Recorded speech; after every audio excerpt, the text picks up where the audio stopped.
अखिलेश अवस्थी, जल्दी से आप सभी लोग जुड़ जाइए। स्टार्ट करेंगे आज HRM। ठीक है, HR as a strategic player unit 6 से हम लोग स्टार्ट करेंगे, क्योंकि स्टार्टिंग की यूनिट्स आप लोग अपने सिलेबस में कवर कर चुके हैं। तो ये यूनिट नंबर 6 से स्टार्ट करेंगे। ठीक है, और बहुत अच्छे तरीके से हम लोग समझते हुए चलेंगे। सभी आप जितने लोग भी हैं सब जुड़ जाइए फटाफट।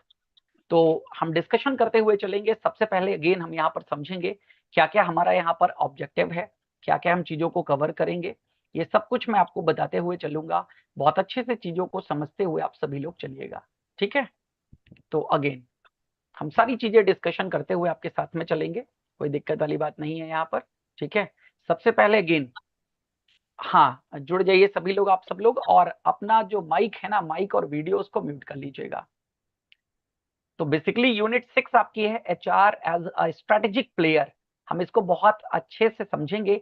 सबसे पहले स्ट्रक्चर समझ लेते हैं कि क्या है इस यूनिट का स्ट्रक्चर। तो बेसिकली यहाँ पर हम बात करें तो objective, introduction, HR as a strategic player and strategic HRM। 6.3 आपको यहाँ पर दिख रहा होगा, HR strategy formulation and implementation. फिर यहाँ पर need for a destructive HR strategy, इसके बारे में डिस्कस करेंगे। Then creating business value through HR strategy, factor analysis and HRM, connecting strategy to organisation, strategy execution और अलाइनिंग विद HR सिस्टम। ठीक है, ये हम अपने इस सेशन में आज कवर करेंगे। बहुत अच्छे से आप सब लोग समझते हुए चलिएगा। ठीक है, चीजों को मैं बताते हुए बहुत अच्छे से आप लोगों को चलूंगा, इसलिए सब लोग जुड़ जाइए जल्दी से जल्दी। ठीक है, और ये आपका जो सिलेबस है ये मैकमिलन बुक का ही सिलेबस है, और इसके बाहर कहीं से भी कोई भी नहीं आने वाला है आपका एग्जामिनेशन। इसी से एग्जामिनेशन आएगा, और HR बहुत अच्छे से समझते हुए चलिएगा। चलिए बढ़ते हैं आगे, सीधे आते हैं। स्ट्रक्चर मैंने आपको क्लियर कर दिया, अब सीधे इंट्रोडक्शन पर आते हैं और इंट्रोडक्शन की बात करते हैं। यहाँ पर जस्ट अ मिनट रुकिएगा।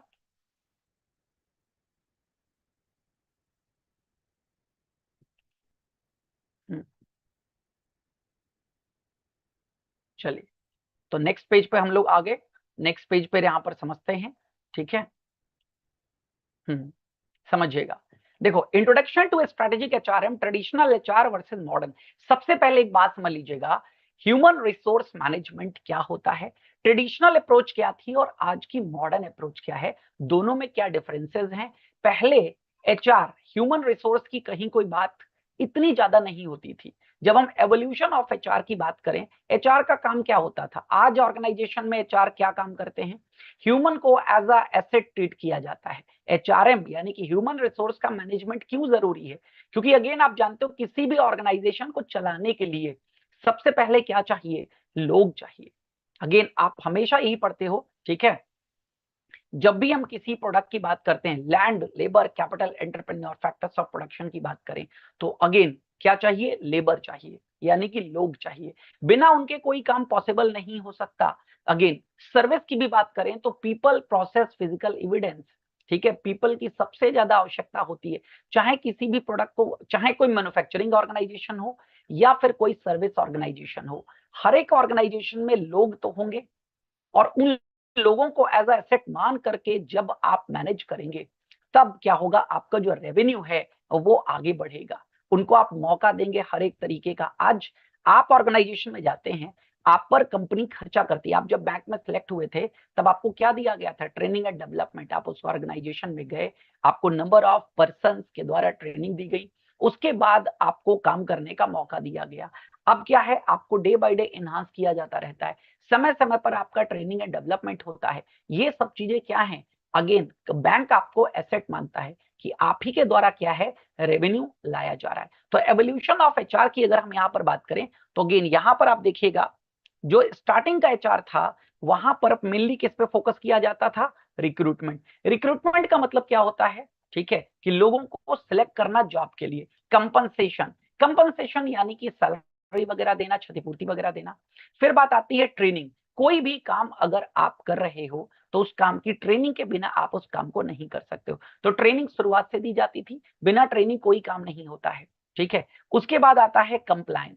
कंप्लायंस का मतलब लेबर लॉज वगैरह जो भी बने हैं, आपकी ऑर्गेनाइजेशन में जो लोग काम करेंगे उनको लेकर के जो भी लॉज बनाए गए हैं, कंप्लायंस उनको फॉलो करना। जैसे कि लेबर लॉज की बात कर रहा हूं यहाँ पर, जैसे आप जानते हो EPF कटेगा, ठीक है, तो ईपीएफ काटना जरूरी है। देन ईएसआईसी के अंतर्गत अगर आप आएंगे तो ईएसआईसी जो एम्प्लॉय स्टेट इंश्योरेंस है वो भी आपका कटेगा। यानी कि गवर्नमेंट के द्वारा बनाए गए लेबर्स के जितने भी कंप्लायंस हैं उनको फॉलो करना, और फिर एम्प्लॉय के वेलफेयर के लिए काम करना कि ज्यादा से ज्यादा, क्योंकि अगेन आपसे जुड़ा जो व्यक्ति है जितना उसका वेलफेयर हो सकेगा उतना ही वो ऑर्गेनाइजेशन को कंट्रीब्यूट कर सकेगा। तो दैट्स वाई अर्लियर एचआर की बात करें तो ये अर्लियर एचआर का सिस्टम था। लेकिन मॉडर्न एचआर की बात अगर हम आज की डेट में करते हैं तो today HR has evolved into a strategic business partner. आज की डेट में जो एचआर है ना, ह्यूमन रिसोर्स, वो क्या बन चुका है, वो एक स्ट्रेटेजिक बिजनेस पार्टनर बन चुका है। ठीक है, modern HR professional must understand, जो आज की डेट में एचआर प्रोफेशनल हैं, आपके वहां ही जिन लोगों ने आपको रिक्रूट किया था वो एचआर प्रोफेशनल, ठीक है, क्या क्या, अगेन एक एचआर प्रोफेशनल क्या क्या समझता है समझिएगा। बिजनेस स्ट्रेटेजी, बिजनेस स्ट्रेटेजी में इनका कंट्रीब्यूशन होता है। स्ट्रेटेजी का मतलब होता है रणनीति। जब कभी भी बिजनेस के लिए हम बात करते हैं तो प्लानिंग की बात नहीं करते, स्ट्रेटेजी की बात करते हैं। स्ट्रेटेजी और प्लानिंग में सिर्फ इतना डिफरेंस होता है कि प्लानिंग सक्सेसफुल होती भी है और नहीं भी होती है, बट जब बात स्ट्रेटेजी की आती है तो स्ट्रेटेजी का एक ही उद्देश्य होता है कि हर हाल में विन करना। तो कोई भी ऑर्गेनाइजेशन हो, क्या कोई लॉस के लिए काम कर रहा है, नहीं कर रहा है, या can be loss, again can be profit वाली सिचुएशन पे काम कर रहा है, नहीं, उसको सरवाइव करना है तो उसको हर हाल में प्रॉफिट चाहिए। दैट्स वाई हम बिजनेस स्ट्रेटेजी की बात करते हैं। देन मार्केटिंग, जो वर्तमान का एचआर है वो किस में इन्वॉल्व है, मार्केटिंग में भी इन्वॉल्व है आपका। मार्केटिंग आप जानते हो, ये अगेन पहले क्या होता था, आज की डेट में पहले सेल्स की बात करते थे, सिर्फ प्रोडक्ट को बेचने तक सीमित रहते थे। अब प्रोडक्ट को बेचने के बाद आप जानते हो आगे, ठीक है, आफ्टर सेल्स सर्विस कितनी इंपॉर्टेंट है। मार्केटिंग का काम क्या होता है, मार्केटिंग कस्टमर की नीड से शुरू होती है और कस्टमर के सेटिस्फैक्शन पे खत्म होती है। आपके वहां भी बैंक में जब कोई कस्टमर आता है तो आप क्या करते हो, उसको पूर्णतया सेटिस्फाई करके भेजते हो ना, तो ये क्या है, ये मार्केटिंग का हिस्सा है। ठीक है, देन टेक्नोलॉजी, आप जानते हो आज की डेट में सारे के सारे जितने भी बैंक्स हैं वो सभी सीबीएस हैं। ठीक है, कोर बैंकिंग सॉल्यूशन के थ्रू जुड़े हुए हैं, और आप जानते हो आप खुद सुबह से शाम तक किस पे काम कर रहे हो, सिस्टम पे ही काम कर रहे हो। सिस्टम के अलावा किसी और चीज से रिलेट होते हो नहीं। तो टेक्नोलॉजी का बहुत बड़ा योगदान है, टेक्नोलॉजी में भी एचआर जुड़ा हुआ है आपके साथ में। देन कस्टमर एक्सपेक्टेशंस, कस्टमर्स की क्या क्या एक्सपेक्टेशंस हैं आपसे। ठीक है, कस्टमर बहुत कुछ एक्सपेक्ट करके आता है, तब जाकर के वो आपकी सेवाओं को खरीदता है। ठीक है, तो कस्टमर की एक्सपेक्टेशंस। फिर बात आती है यहाँ पर ऑर्गेनाइजेशनल गोल्स। ठीक है, ऑर्गेनाइजेशनल गोल्स यानी कि याद रखिएगा दो तरीके के गोल्स होते हैं। एक होता है ऑर्गेनाइजेशन का विजन और मिशन में मैं क्या कंट्रीब्यूट कर रहा हूं, एक मेरे पर्सनल गोल्स।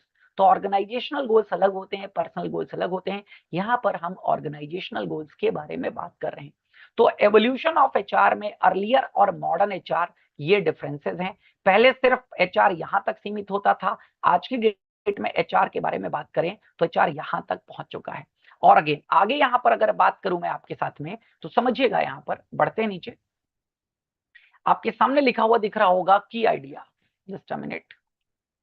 ठीक है, की आइडिया आपके सामने लिखा हुआ दिख रहा होगा, तो इसका मतलब क्या लिखा हुआ है यहां पर, ठीक है, लिखा हुआ है HR should not work in isolation. Isolation का मतलब होता है एकांत में।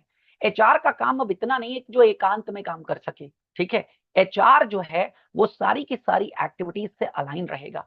It must align its activities with the overall business strategy and contribute to business result. समझ में आई बात की नहीं, it must align with activities. Activities का मतलब जितने प्रकार के क्रियाकलाप हो रहे हैं उन सभी से अलाइन करना एचआर को। एचआर हर चीज में इन्वॉल्व होता है। ठीक है, ओवरऑल बिजनेस स्ट्रेटेजी से लेकर के, ठीक है, बिजनेस के रिजल्ट्स तक, इन सब में एचआर का एक बहुत बड़ा योगदान होता है।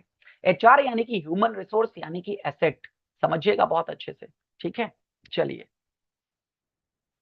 क्लियर करते हुए आगे बढ़ते जा रहे हैं। यहाँ पर अब यहाँ पर की आइडिया के बारे में बात करते हैं। की आइडिया, ठीक है, तो अगेन हाँ ये बात कह चुका हूं, HR should not work in isolation. अब बात करते हैं यहाँ पर HR as a strategic player. HR as a strategic player, strategic HRM का क्या मतलब है यहाँ पर, देखो स्ट्रेटेजिक एचआरएम समझिएगा। यहाँ पर स्ट्रेटेजिक शब्द आ गया ना, स्ट्रेटेजिक का मतलब हो गया रणनीतिक, एचआरएम ह्यूमन रिसोर्स मैनेजमेंट। क्या क्या रोल है यहाँ पर, putting the right person in the right job. ठीक है, सही पर्सन सही जॉब में इन्वॉल्व हो सके, ये स्ट्रेटेजिक एचआरएम का मेन ऑब्जेक्टिव है। देन रिवार्डिंग हाई परफॉर्मेंस, जिसकी परफॉर्मेंस बहुत ज्यादा हाई है उसको रिवार्ड देना, ठीक है। Then reskilling and upskilling employees, reskilling and upskilling, employees को जो जिस बिहाफ पे काम कर रहा है उसको रीस्किल करना, ठीक है, और अप स्किल करना, अप स्किल यानी कि उसकी वैल्यू और बढ़ाना। Then aligning HR goals with business goals, HR के गोल्स को बिजनेस के गोल्स के साथ में अलाइन करना, ठीक है, कि एचआर और बिजनेस के गोल्स एक साथ आगे बढ़ सके। ये है आपका एचआर एज स्ट्रेटेजिक प्लेयर, ठीक है। देन आगे यहां पर समझिएगा, हम बैलेंस स्कोर कार्ड के बारे में बात कर रहे हैं। बैलेंस स्कोर कार्ड, ठीक है, balance score card, just a minute, yes. Balance score card का क्या मीनिंग है? Balance score card strategic management tool that measures both. Balance score card क्या होता है? तो बेसिकली बैलेंस स्कोर कार्ड क्या है? कि स्ट्रेटेजिक मैनेजमेंट टूल है, यानी कि एचआरएम का एक टूल है, ठीक है, जो क्या मेजर करता है, क्या मापेगा? दोनों प्रकार की परफॉर्मेंस, फाइनेंशियल परफॉर्मेंस, क्योंकि फाइनेंशियल परफॉर्मेंस के बिना कोई ऑर्गेनाइजेशन आगे रन नहीं कर सकती, तो फाइनेंशियल परफॉर्मेंस को देखेंगे, वित्तीय प्रदर्शन। और दूसरा बात आती है यहाँ पर non financial performance. Non financial performance, ठीक है, यानी कि जो रेवेन्यू से रिलेटेड नहीं होती, जैसे एम्प्लॉइज को मोटिवेट करना, ठीक है, तो ये एम्प्लॉइज को मोटिवेट करना, ये सब चीजें कहां पर आती है? नॉन फाइनेंशियल परफॉर्मेंस, ठीक है, जहां पर रेवेन्यू का इन्वॉल्वमेंट ना हो, हर एक चीज रेवेन्यू से रिलेटेड नहीं होती है। तो फाइनेंशियल, नॉन फाइनेंशियल परफॉर्मेंस, ये दोनों में स्कोर कार्ड हेल्प करता है।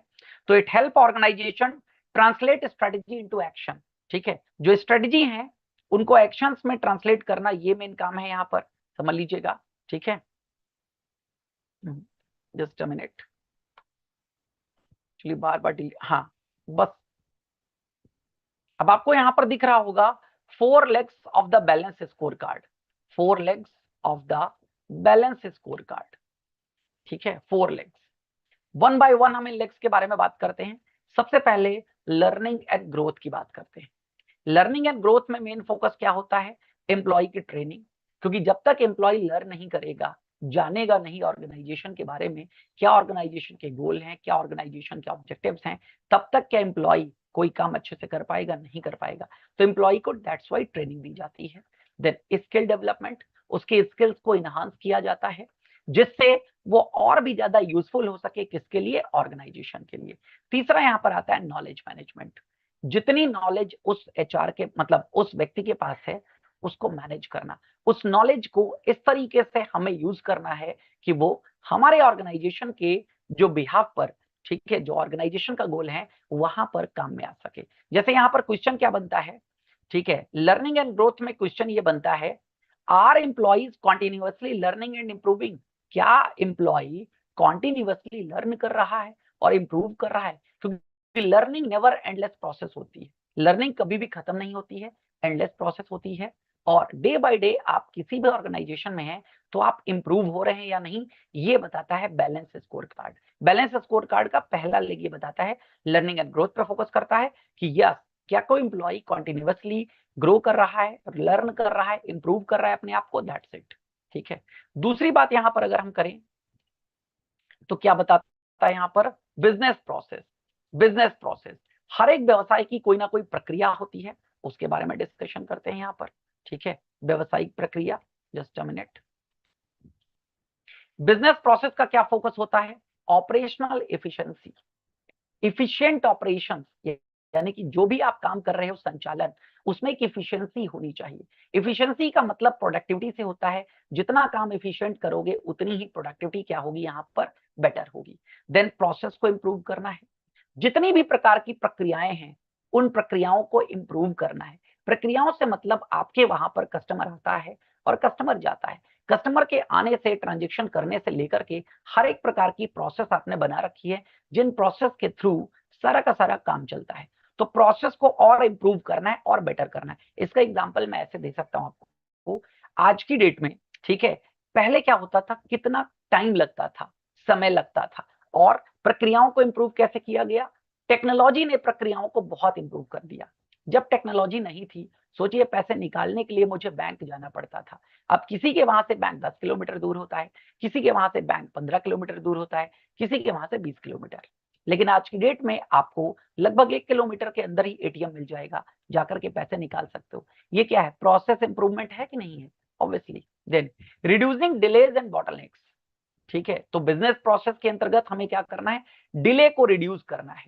डिले यानी कि जहां पर भी जिस भी ट्रांजेक्शन्स में जिस जगहों पर देरी हो रही है, जो भी प्रक्रियाएं हमारी ऐसी हैं जिन प्रक्रियाओं में डिले हो रहा है, उस डिले को कम करना है। और बॉटलनेक यानी कि जो समय है उसको बेटर करना है।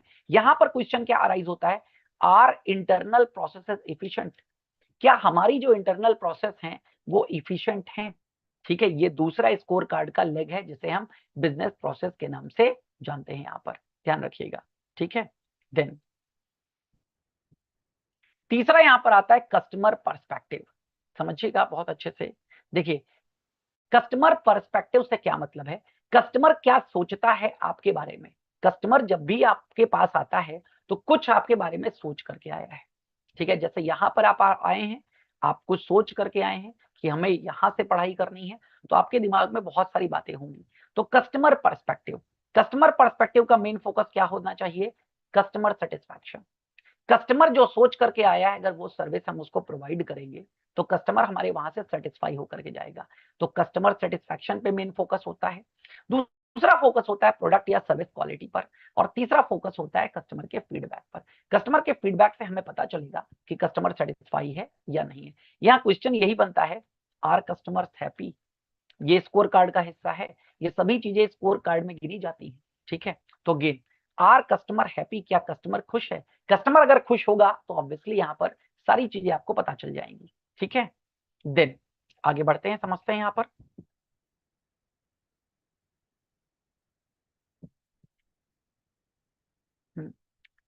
और चौथा भैया यहाँ पर आ जाता है, जिसके लिए ऑर्गेनाइजेशन काम कर रही है, वो है फाइनेंशियल पर्सपेक्टिव। क्योंकि बिना फाइनेंशियल पर्सपेक्टिव के तो कुछ भी पॉसिबल नहीं है ना। तो फाइनेंशियल पर्सपेक्टिव का मेन फोकस क्या है, रेवेन्यू। रेवेन्यू का मतलब क्या है, जो आप कमा रहे हो, जितना भी आप अर्न कर रहे हो, वो सब रेवेन्यू का हिस्सा है यहाँ पर। देन प्रॉफिटेबिलिटी, लाभ। देखो, रेवेन्यू और प्रॉफिट में क्या फर्क है, इतना मैं आपको बता दूं। रेवेन्यू से जब कॉस्ट को माइनस कर दोगे तो अपने आप क्या निकल करके आएगा, प्रॉफिट। रेवेन्यू होता है ओवरऑल कनेक्शन। रेवेन्यू की जब बात करते हैं तो रेवेन्यू का मतलब क्या होता है, ओवरऑल कलेक्शन। जितना भी आपके पास पैसा आया वो रेवेन्यू कहलाएगा। फिर जो आपकी लागत है, उस लागत को माइनस कर दीजिए, अपने आप प्रॉफिट निकल करके आएगा। और देखो, रेवेन्यू के बाद फिर किसकी बात आ गई यहाँ पर, कॉस्ट कंट्रोल। इसी के लिए कॉस्ट मैनेजमेंट सिखाया जाता है, और आजकल की ऑर्गेनाइजेशंस में कॉस्ट मैनेजमेंट बहुत ही इंपॉर्टेंट और इफेक्टिव टूल बन चुका है। किस तरीके से कॉस्ट को कंट्रोल किया जाए, लागत को नियंत्रित किया जाए यहाँ पर। और फिर बात आती है यहाँ पर फाइनेंशियल रेशियोज। बहुत सारे फाइनेंशियल रेशियोज होते हैं, रेशियो एफिशिएंसी चेकर होते हैं। जैसे एक सिंपल एग्जांपल आपको बताएं, आपने पढ़ा होगा यहाँ पर करंट रेशियो के बारे में। ठीक है, करंट रेशियो बताता है, ठीक है, कि वर्तमान में हमारे पास प्रॉपर लिक्विडिटी है कि नहीं, जो अगेन हमारे सामने करंट जितनी भी लायबिलिटीज हैं, क्या उनको चुकाने के लिए एसेट्स हैं या नहीं है। तो फाइनेंशियल रेशियोज किस चीज में हेल्प करते हैं, ये जानने में हेल्प करते हैं, ठीक है, अगेन कितना आप बेटर परफॉर्म कर रहे हैं। रेशियो का काम सिर्फ होता है परफॉर्मेंस को चेक करना, और किसी काम के नहीं होते रेशियोज, सिर्फ परफॉर्मेंस को चेक करते हैं। रेशियो से आपको परफॉर्मेंस के बारे में पता चलता है। देन यहां पर क्या आता है, ठीक है, वहां पर कस्टमर पर्सपेक्टिव में क्या था, क्या कस्टमर हैप्पी है। यहां पर बात सिर्फ आ रही है, is the organisation financial healthy? क्या ऑर्गेनाइजेशन फाइनेंशियल हेल्दी है, वित्तीय स्वास्थ्य ऑर्गेनाइजेशन का बेटर है या नहीं है, इसके बारे में बात होती है। देन आगे समझिएगा, जस्ट अ मिनट। हाँ,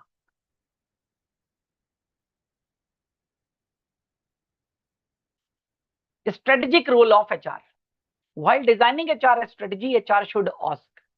जब भी HR स्ट्रेटेजी डिजाइन हम डिजाइन करेंगे, बनाएंगे HR स्ट्रेटेजी, तो HR जो है वो क्या पूछेगा, पहला है, etch HR is HR linked with business strategy? क्या जो ह्यूमन रिसोर्स है वो बिजनेस स्ट्रेटेजी से लिंक करता है? अभी आपको बताया था कि मॉडर्न HR जो है वो बिजनेस स्ट्रेटेजी से लिंक रहता है, कि क्या व्यवसाय की रणनीति है उससे HR लिंक होता है। Then is HR involve in corporate decision? क्या जो HR है वो कॉर्पोरेट में जो डिसीजंस लिए जाते हैं, कॉर्पोरेट का मतलब किसी बड़ी कंपनी में, ठीक है, या आप जिस कंपनी में काम करते हैं उस कंपनी के डिसीजंस में क्या एचआर जो है वो इन्वॉल्व है।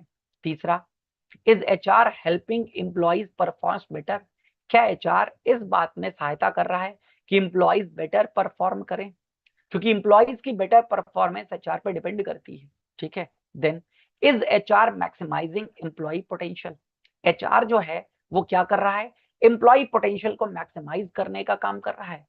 पोटेंशियल का मतलब ये होता है कोई एम्प्लॉय कितना बेटर काम कर सकता है या कितना काम कर सकता है, उसके पोटेंशियल, ठीक है, यानी कि उसकी मैक्सिमम को पहचानना, ठीक है।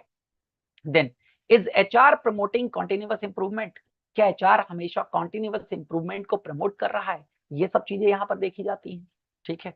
तो ये होता है strategic role of HR. HR का एक रणनीतिक जो भूमिका होती है वो इन सारे क्वेश्चन से पता चल जाती है कि अगर ये सब चीजें हैं तो यस, एचआर अपना काम स्ट्रेटेजिक तरीके से कर रहा है।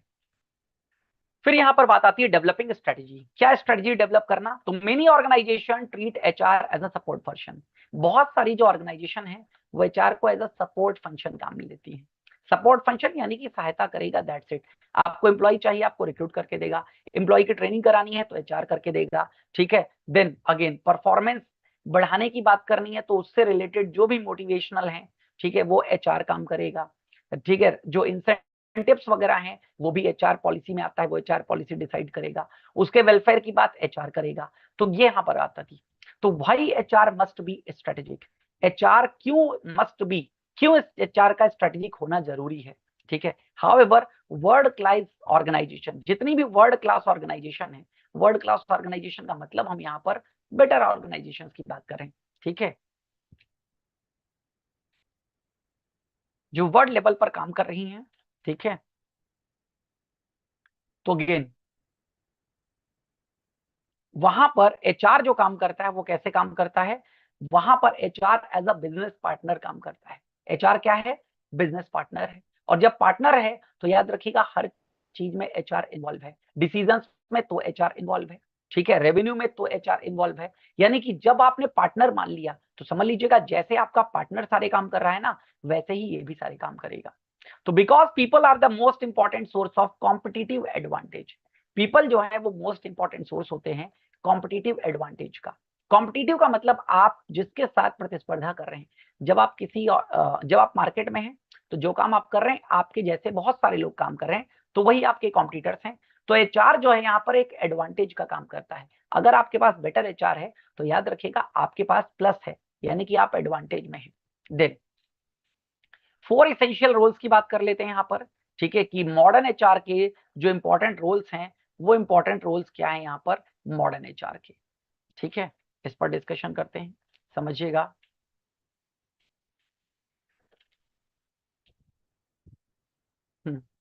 देखो 4 प्रकार के रोल हैं। पहला आता है रिसोर्स एक्सपर्ट, यानी कि अगेन किसी भी ऑर्गेनाइजेशन को चलाने के लिए क्या चाहिए होता है, रिसोर्स, तो रिसोर्स एक्सपर्ट हैं, ठीक है। देन डेवलपर, बढ़ाने वाले, बिहेवियरल स्पेशलिस्ट और वैल्यू क्रिएटर, ये 4 इसेंशियल भूमिकाएं होती हैं मॉडर्न एचआर की। वन बाय वन इसको हम डिस्कस करते हैं।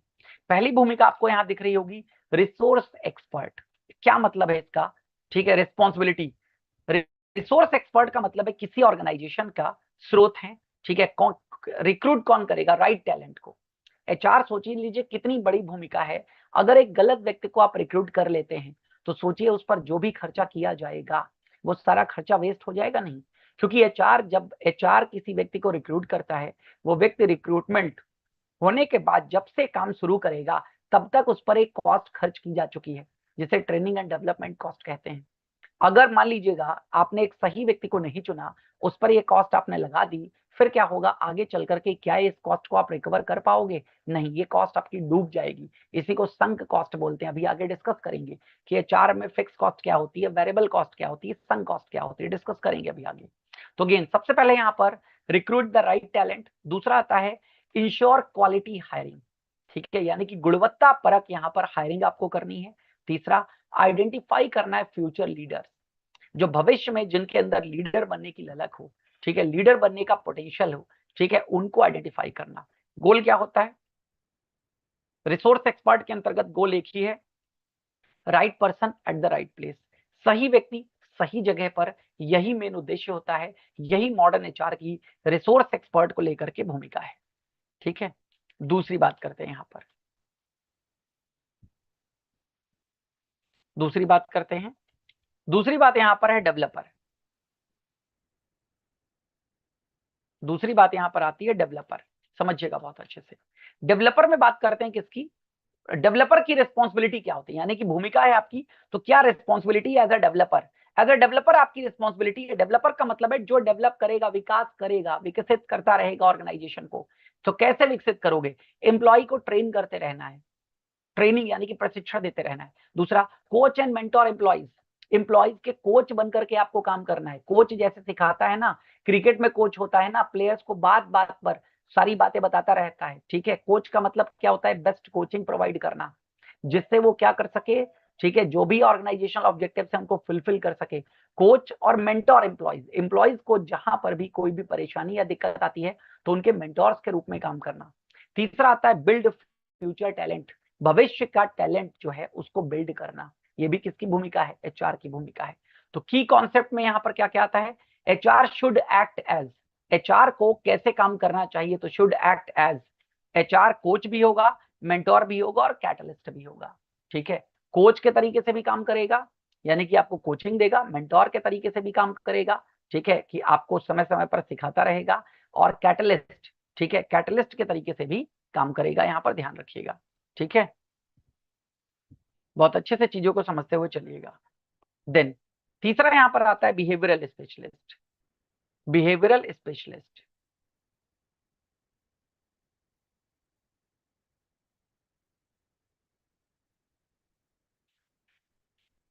Just a minute.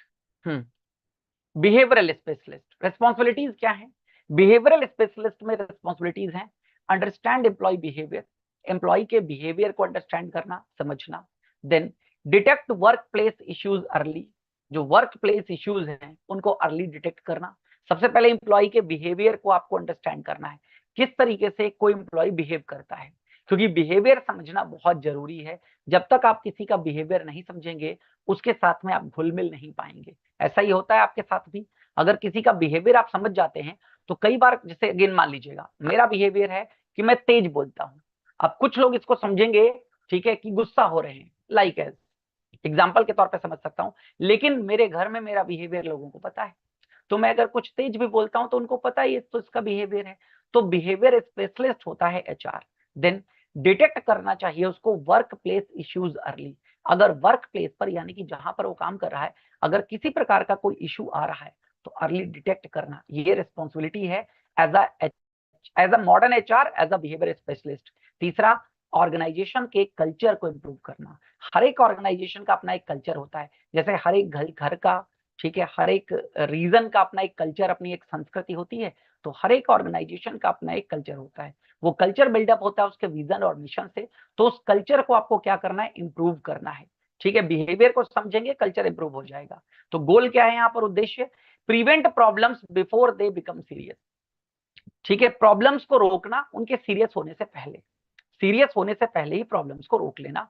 तो प्रिवेंट प्रॉब्लम्स बिफोर, ठीक है, दे बिकम सीरियस। तो ये बहुत अच्छी बात है, आप बिहेवियरल को समझ लेंगे तो अपने आप चीजें समझ में आ जाएंगी आपको। ठीक है, देन बात आती है वैल्यू क्रिएटर। अब ये तो आप समझ ही गए होंगे वैल्यू क्रिएटर का मतलब क्या होता है, जो वैल्यू को क्रिएट करे, यानी कि मूल्य बढ़ाने का काम करे, ना कि मूल्य को घटाने का काम करे। तो रिस्पॉन्सिबिलिटी वैल्यू क्रिएटर के रोल में क्या है, help employees create value, employee की सहायता करना, जितने भी कर्मचारी वहां पर हैं उन कर्मचारियों की सहायता करना कि वो क्या कर सके, ऑर्गेनाइजेशन में वैल्यू को क्रिएट करें। दो प्रकार के लोग ऑर्गेनाइजेशन में होते हैं, एक को कहा जाता है ना कि अगर आप अच्छा कर रहे हैं तो आप ऑर्गेनाइजेशन के लिए क्या है, एसेट है, और अगर आप खराब कर रहे हैं तो आप ऑर्गेनाइजेशन के लिए क्या है, लाइबिलिटीज है। तो सिखाया जाता है कि अगेन किसी भी ऑर्गेनाइजेशन के लिए आप एसेट बनिए, लाइबिलिटी मत बनिए, क्योंकि लाइबिलिटी बनेंगे तो भगा दिए जाएंगे आप ऑर्गेनाइजेशन से, लेकिन एसेट बनते हैं तो हर कोई आपको अपने पास रखना चाहेगा। तो दैट्स वाई वैल्यू क्रिएटर, तो जो वैल्यू क्रिएटर होगा उसी को लोग, आप किस व्यक्ति को अपने साथ जोड़ना चाहोगे, जो आपकी वैल्यू को क्रिएट करे या आपकी वैल्यू को डिस्ट्रॉय करे। आप भी दोस्ती किससे बनाते हो, जो आपकी वैल्यू को क्रिएट कर रहा है या वैल्यू को डिस्ट्रॉय कर रहा है। ठीक है, आप उससे दोस्ती करना चाहते हो जो आपकी वैल्यू को क्रिएट कर रहा है, यानी कि आपकी वैल्यू को बढ़ाने का काम कर रहा है, वैल्यू इंक्रीमेंट में सहायता करेगा, ना कि वैल्यू के डिक्रीमेंट में। ठीक है, तो गेन प्रोडक्टिविटी को जो इंप्रूव कर सके, आपकी उत्पादकता को बढ़ा सके। ठीक है, जैसे दो प्रकार के लोग होते हैं, एक नौकरी कर रहा है, एक नौकरी नहीं कर रहा है। तो जो नौकरी नहीं कर रहा है ना, उसके पास बहुत सारा ज्ञान होगा। उन लोगों के लिए जो खाली बैठे हैं, नौकरी नहीं कर रहे हैं, वो हमेशा उस व्यक्ति को प्रेरित करता रहेगा, कुछ नहीं रखा है नौकरी में। ठीक है, और एक जो काम करने वाला व्यक्ति होगा, वो हमेशा प्रेरित करता है, नहीं काम करो, ठीक है, कर्तव्य करो, अपना कर्म करते रहो, चीजें अपने आप बेटर हो जाएंगी। तो ये बात याद रखिएगा। तो एम्प्लॉय को वैल्यू क्रिएट करना, ठीक है, प्रोडक्टिविटी को इंप्रूव करना, और support business performance. Business performance यानी कि व्यवसाय के प्रदर्शन को सपोर्ट करना, ये मेन काम है यहाँ पर, ध्यान रखिएगा। ठीक है, अब आगे आते हैं यहाँ पर। हाँ, वैल्यू क्रिएटर में गोल क्या है, गोल समझ लीजिएगा एक बार। वैल्यू क्रिएटर में गोल, वैल्यू क्रिएटर में गोल यहां पर आता है, HR activities must contribute to organisational success. यानी कि एचआर की जो भी एक्टिविटीज हैं, वो कहां पर कंट्रीब्यूट होनी चाहिए, वो कंट्रीब्यूट होनी चाहिए ऑर्गेनाइजेशन के सक्सेस में। किस तरीके से सफलता ऑर्गेनाइजेशन हासिल करेगी। फिर आप आगे बात करते हैं एचआर ट्रांसफॉर्मेशन।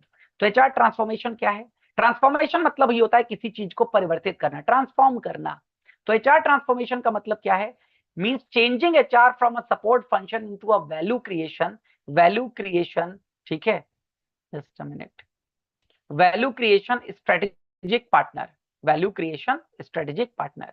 तो अभी जो आपको मैंने समझाया ना कि मॉडर्न एचआर बनना, एचआर ट्रांसफॉर्मेशन का यही है।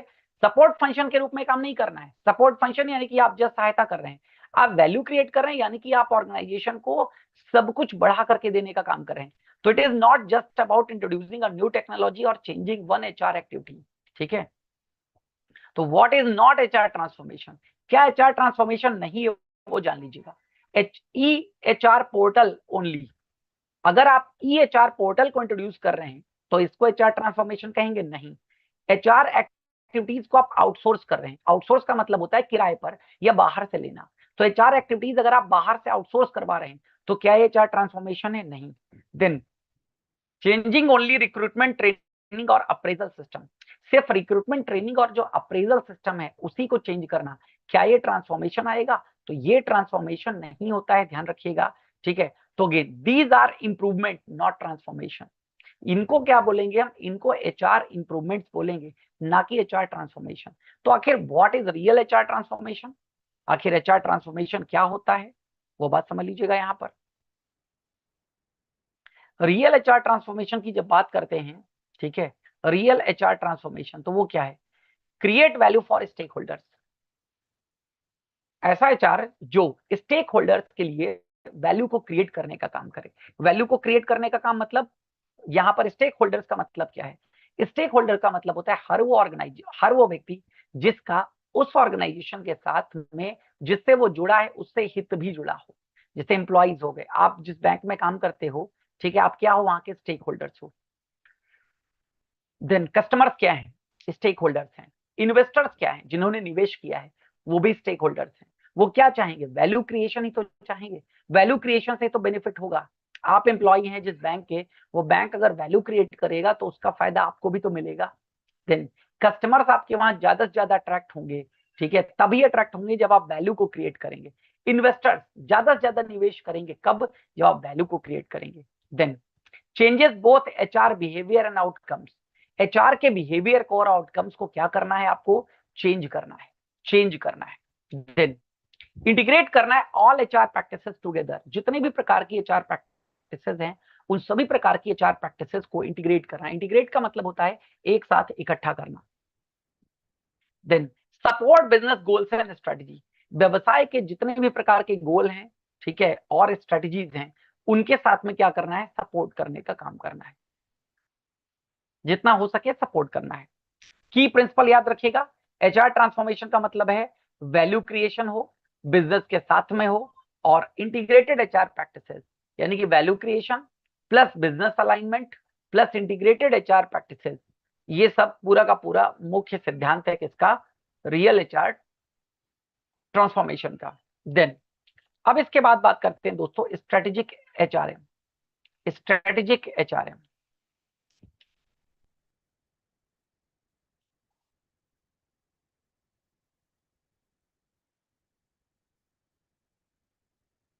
हाँ,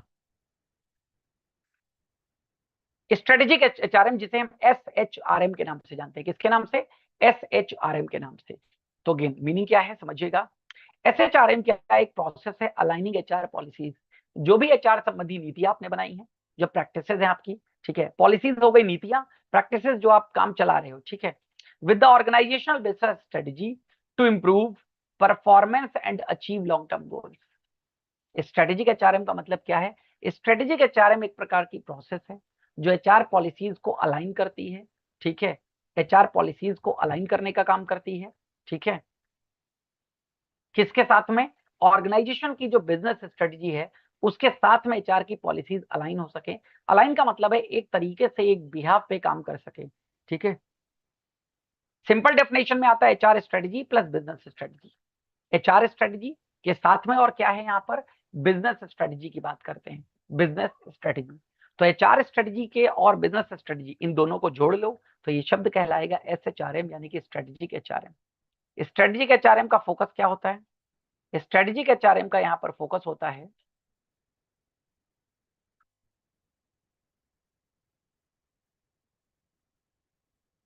समझिएगा,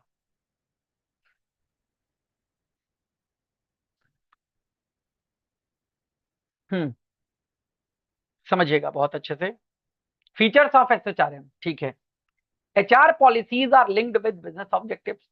एचआर की जितनी भी नीतियां हैं वो किसके साथ में लिंक होनी चाहिए? बिजनेस ऑब्जेक्टिव्स के साथ में। Employees are treated as a source of competitive advantage. ये अभी मैंने स्टार्टिंग में बताया था आपको कि एम्प्लॉइज को कैसे ट्रीट किया जाता है? कॉम्पिटिटिव एडवांटेज के तरीके से।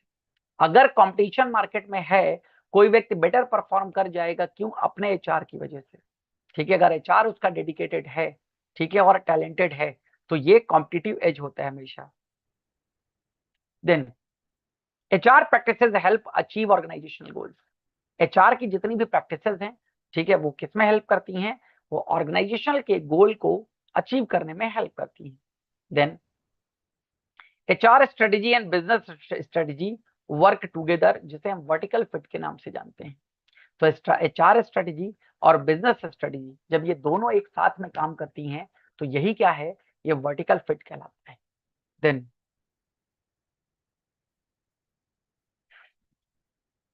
All HR activities support each other, यानी कि हॉरिजॉन्टल फिट। समझिएगा, एचआर स्ट्रेटेजी और बिजनेस स्ट्रेटेजी जब एक साथ काम करते हैं तो इसे वर्टिकल फिट कहते हैं, और जब सारी एचआर एक्टिविटीज एक दूसरे को सपोर्ट करने का काम करती हैं तो इसको हम हॉरिजॉन्टल फिट का नाम देते हैं। Then focuses on long term organisational success. किस पे फोकस करना है? लॉन्ग टर्म, लंबे समय के लिए ऑर्गेनाइजेशन के सक्सेस पर। यही है स्ट्रेटेजिक एचआरएम, यानी कि शॉर्ट टर्म से मतलब नहीं है, लॉन्ग टर्म से मतलब है यहाँ पर।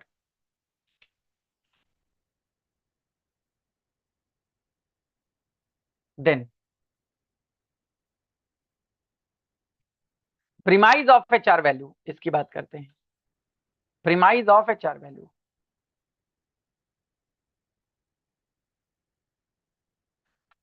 बेसिक आइडिया क्या है इसके पीछे? प्रीमाइज ऑफ एचआर वैल्यू का मतलब, तो value is determined by the receiver not the giver.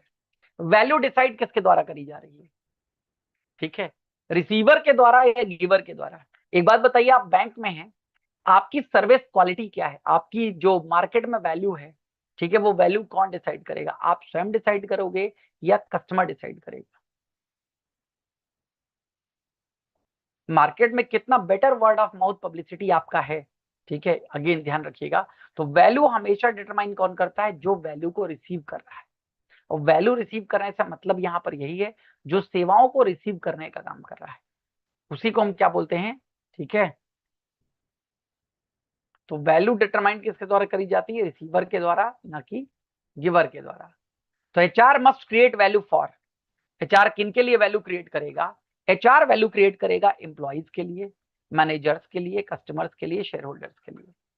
इन चारों के लिए, एम्प्लॉय यानी कि कर्मचारी हो गए, उनके लिए वैल्यू क्रिएट करना, ठीक है, मैनेजर्स के लिए वैल्यू क्रिएट करना, कस्टमर्स के लिए वैल्यू क्रिएट करना, और शेयर होल्डर्स के लिए वैल्यू क्रिएट करना। करना। एचआर किस पे फोकस करेगा? एचआर शुड फोकस ऑन, ठीक है, इंप्रूविंग एम्प्लॉइज प्रोडक्टिविटी, जितने भी एम्प्लॉइज उनकी प्रोडक्टिविटी यानी कि उनकी उत्पादकता को बढ़ाना है, ठीक है। उत्पादकता बढ़ाने से मेरा क्या मतलब है? उत्पादकता बढ़ाने से मेरा मतलब है कि जितना एम्प्लॉय काम कर रहे हैं उस काम को कुछ ना कुछ इंक्रीज करना है जिससे वैल्यू क्रिएशन बन सके, ठीक है। Then HR should focus on, किस पे फोकस करना है? सपोर्टिंग बिजनेस गोल्स,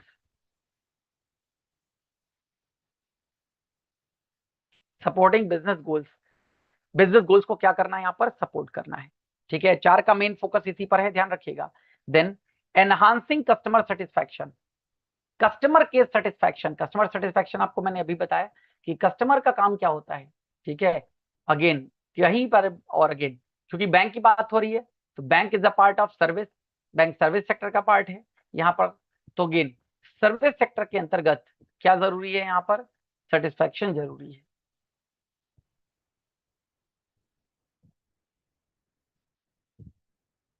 दिन यहाँ पर समझिएगा, ठीक है। फिर आती है बात increasing shareholders value. Obviously value creation में अभी पढ़ा था कि वैल्यू किसके लिए क्रिएट करना है? स्टेक होल्डर्स के लिए, तो वही है shareholders. Then building future ready leadership, भविष्य के लिए ऐसी लीडरशिप तैयार करना जो रेडी रह सके।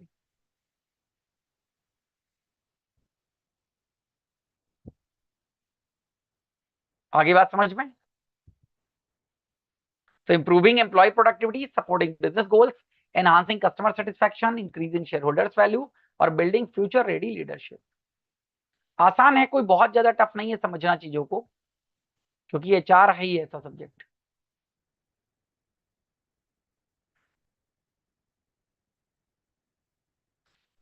क्वेश्चन क्या है यहाँ पर? Every question, every strategic HR professional should ask, जितने भी एचआर प्रोफेशनल्स हैं वो क्या करेंगे? शुड आस्क, उनको पूछना ही चाहिए क्या? What capabilities does the organisation need.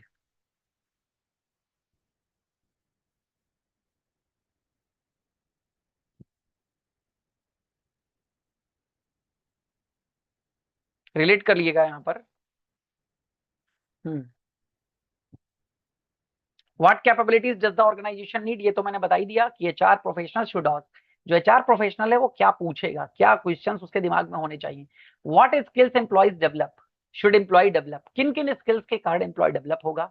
Then how can HR practices improve business result, किस तरीके से जो एचआर प्रैक्टिसेस हैं वो बिजनेस रिजल्ट को इंप्रूव करने का काम करेंगी। Then how can HR professionals become more effective, किस तरीके से जो एचआर प्रोफेशनल है वो ज्यादा एक्टिव बन सकेगा। तो एचआर का नया रोल क्या है समझिएगा, यहाँ पर एचआर के नए रोल्स, वर्तमान एचआर के रोल्स को भी समझ लीजिएगा।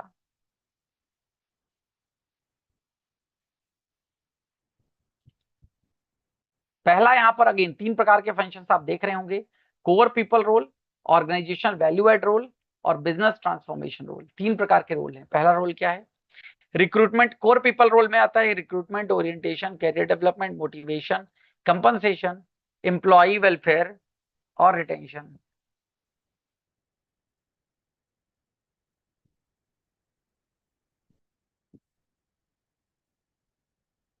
समझिएगा बहुत अच्छे से चीजें, जस्ट अ मिनट। हाँ, ठीक है, ये तीनों समझ में आ गए। पहला core people role, core people का मतलब क्या होगा? रिक्रूटमेंट क्या है, ओरिएंटेशन क्या है, career development, motivation, compensation, employee welfare और रिटेंशन, ठीक है। दूसरा यहाँ पर बात आती है organisation value add role, organisation की वैल्यू में क्या एडिशन करेगा एचआर। तो एचआर टेक्नोलॉजी के माध्यम से, लर्निंग के माध्यम से, कल्चर के माध्यम से, ऑर्गेनाइजेशनल डेवलपमेंट कंसल्टिंग, इसके माध्यम से ऑर्गेनाइजेशन वैल्यू में रोल ऐड करने का काम करेगा। देन बिजनेस ट्रांसफॉर्मेशन क्या है?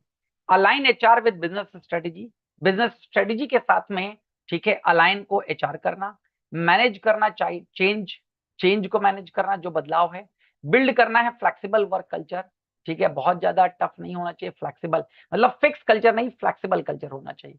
इंप्रूव करना है आरओआई ऑन ह्यूमन कैपिटल। अभी बात करेंगे रिटर्न ऑन एसेट, ये एक रेशियो निकाला जाता है जो ह्यूमन कैपिटल पे निकाला जाता है। किसके आधार पर? ह्यूमन कैपिटल के आधार पर निकाला जाता है, ठीक है।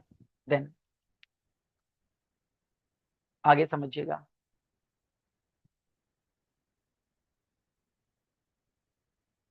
ये आपको पुलेगा पूरा 7 step model for HR as a business strategic business asset. ये 7 स्टेप का मॉडल आपको दिख रहा होगा, HR strategy formulation and implementation, समझिएगा। तो ये 7 स्टेप मॉडल है एचआर का, स्ट्रेटेजिक बिजनेस एसेट। ठीक है, क्या क्या है इस मॉडल में? Clarify and articulate the business strategy. ठीक है, व्यवसाय में जितनी भी प्रकार की स्ट्रेटेजीज होती है ना, ठीक है, वो सब क्या करना है यहाँ पर?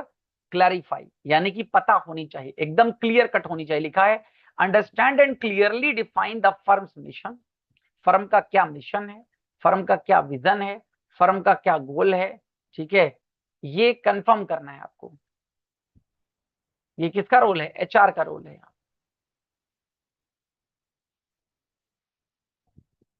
देन दूसरा आता है यहां पर, develop the business case HR, business case for HR as a strategic asset. अब बिजनेस केस का मतलब क्या है? Make the case for how HR initiatives will create value and support business process. ठीक है, तो develop the business case, develop the business case, business case को develop करना। ठीक है, डेवलप केस,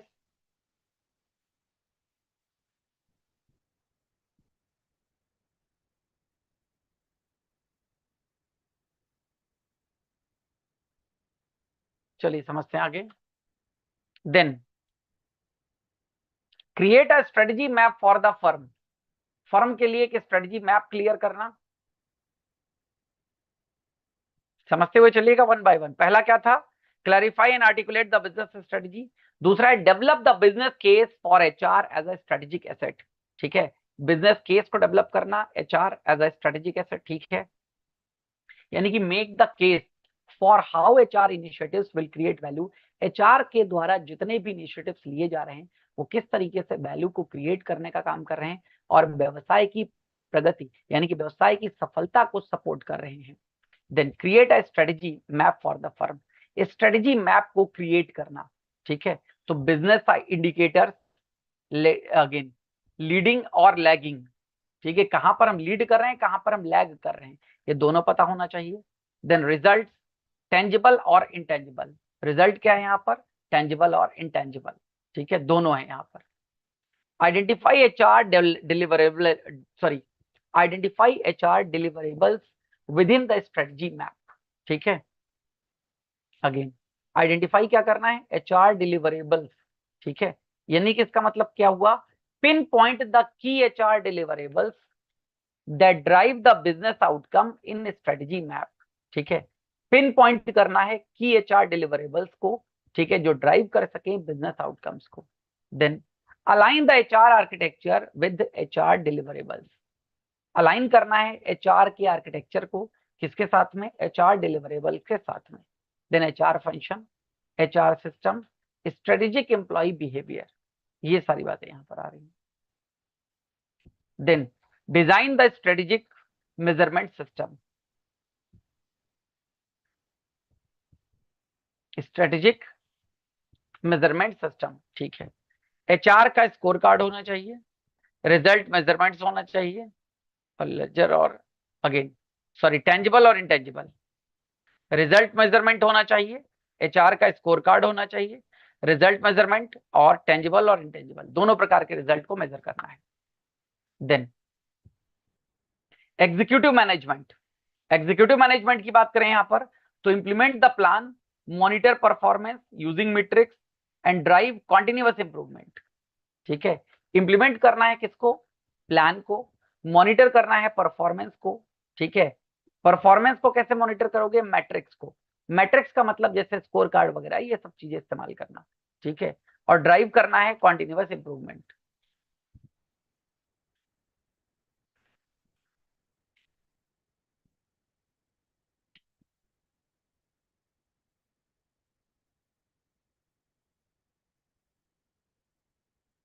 ठीक है, तो बेसिकली की आइडिया क्या है यहाँ पर?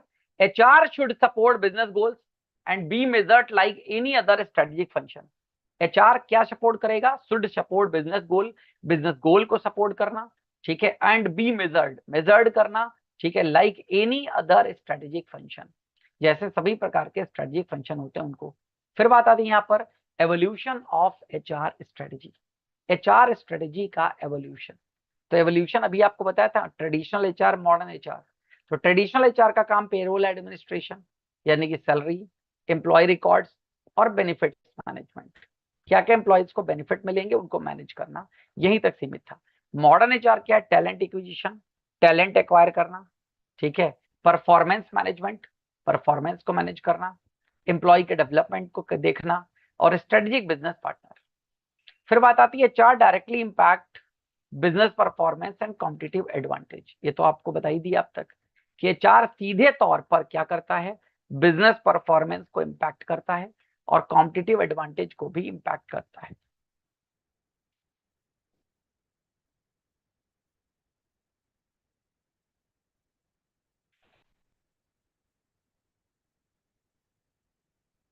Just a minute. Hmm.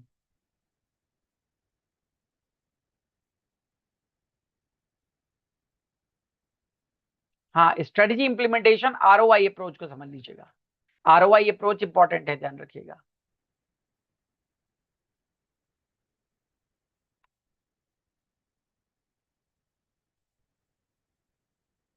Just a minute, slide ऊपर चली गई। हम लोग यहां पर थे।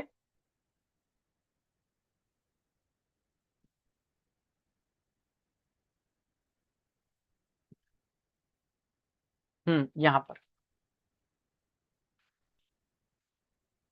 Strategy implementation, ROI approach. तो आइडेंटिफाई करना है सबसे पहले कॉस्ट को, ROI, return on investment. ROI का मतलब होता है रिटर्न ऑन इन्वेस्टमेंट, जो इन्वेस्टमेंट हमने किया उस पर क्या रिटर्न हमें मिल रहा है। तो भी अगेन आरओआई की बात करेंगे, किसकी? ठीक है, एचआर की, ह्यूमन रिसोर्स की। तो सबसे पहले आइडेंटिफाई करना है कॉस्ट। कॉस्ट बेसिकली दो प्रकार की है, फिक्स और वेरिएबल। एक कॉस्ट और है जिसे हम संक कॉस्ट कहते हैं। संक कॉस्ट का मतलब होता है डूबत लागत, यानी कि ऐसी लागत जो डूब गई है, जो दोबारा आपको नहीं मिलेगी। तो सबसे पहले फिक्स एचआर कॉस्ट का क्या मतलब है यहां पर?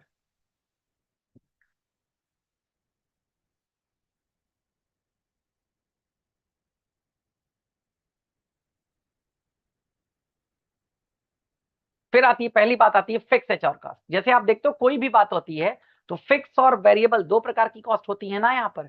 फिक्स का मतलब जो प्रोडक्शन के साथ में नहीं बदलती है, और अगेन वेरिएबल का मतलब जो प्रोडक्शन के साथ में बदलेंगी। जैसे जैसे प्रोडक्शन आपका बढ़ेगा, ठीक है, वेरिएबल कॉस्ट भी बढ़ेगी। इसलिए अगेन प्रोडक्शन और वेरिएबल कॉस्ट में कैसा रिलेशन होता है? डायरेक्ट रिलेशन होता है यहाँ पर। ठीक है,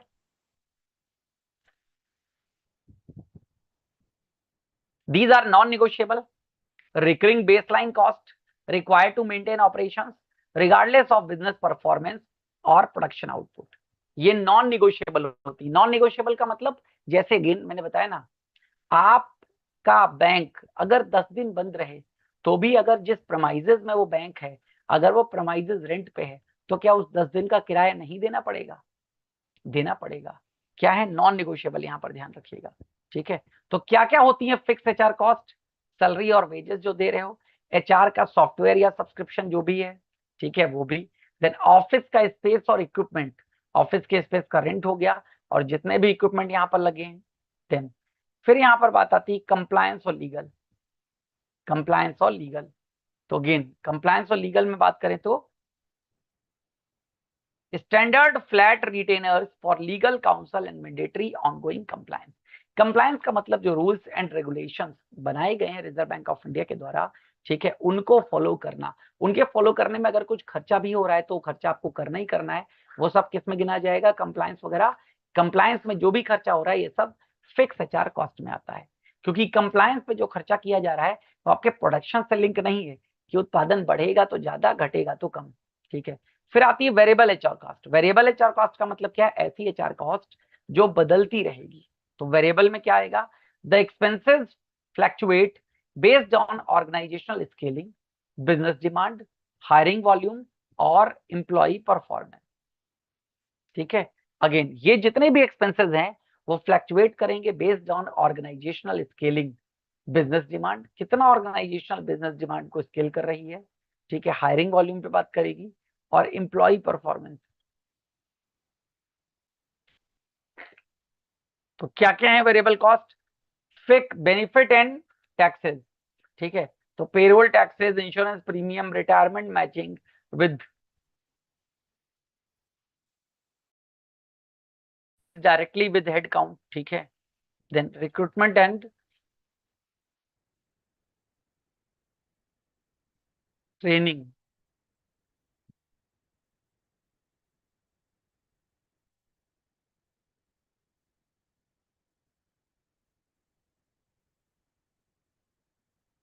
वेरिएबल एचआर कॉस्ट को रिलेट करते हैं यहाँ पर। Just a minute.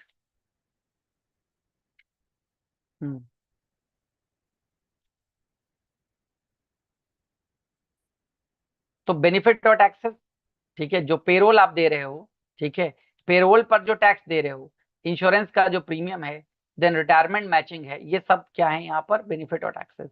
Then recruitment और hiring, cost tied to turnover, ऐसी लागत जो किससे रिलेटेड है, टर्नओवर से, ठीक है, जॉब बोर्ड पोस्टिंग से रिलेटेड है, इंटरव्यू एक्सपेंसेस से, बैकग्राउंड चेक से, एजेंसी फीस से। फिर बात आती है कंटिजेंट लेबर। कंटिजेंट लेबर का मतलब है आकस्मिक मजदूर की जरूरत पड़ जाती है ना, होता है ना, जब प्रोडक्शन ज्यादा करना होता है तो ज्यादा की जरूरत होती है, तो contingent labour. Wages for temporary और freelance staff use to handle spikes in business activities, व्यवसाय की एक्टिविटीज में जब इंक्रीमेंट होगा, ठीक है, तो उसकी वजह से जो यहाँ पर कॉस्ट बढ़ेगी उसकी बात आ रही है।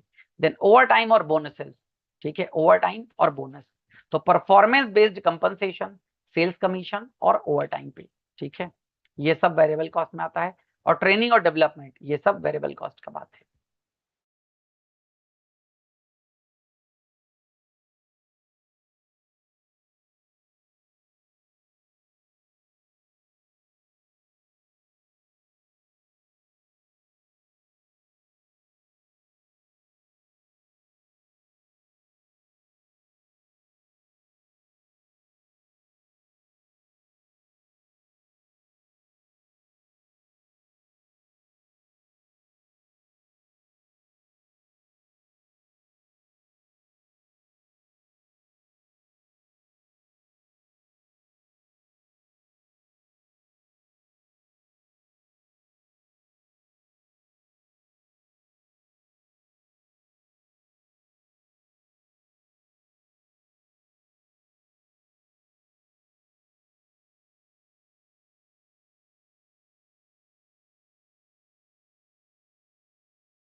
यस, मुझे लगता था शायद नेटवर्क कुछ कनेक्शन लॉस्ट हो गया था,